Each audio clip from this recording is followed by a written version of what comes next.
or he was lying through his teeth to get the votes of people.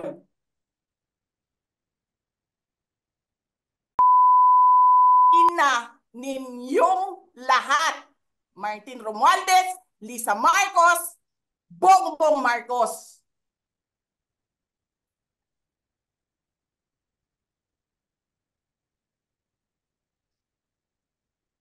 Ginigit-git nyo yung mga tao ko dyan sa envelope na yan.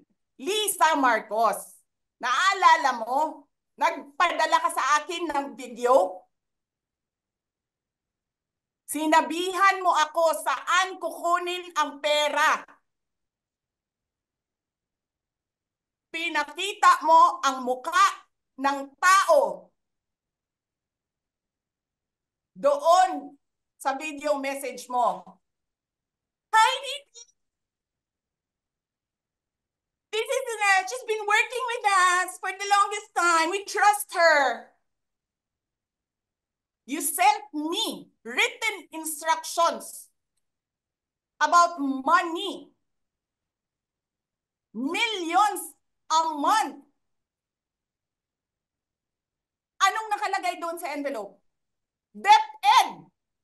Anong ginawa ko? Binigay ko sa DepEd. Na mukha.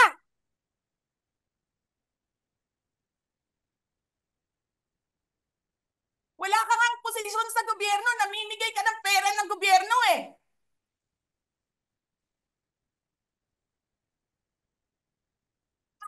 Sisirain mo yung tangal ng mga kasama ko sa Office of the Vice President.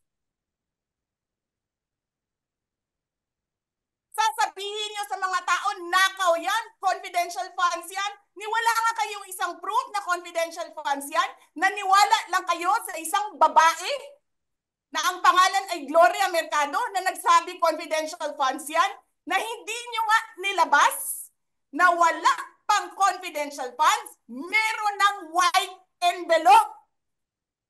Kasi 2022 pa lang, may utos na ng pera sa DepEd. Tapos kami yung nagsisinungaling? Nagpipigil ako eh. Kasi gusto ko lang magtrabaho. Gusto ko lang tapusin nyo na yung show ninyo dyan sa House of Representatives para makabalik na kami sa trabaho namin.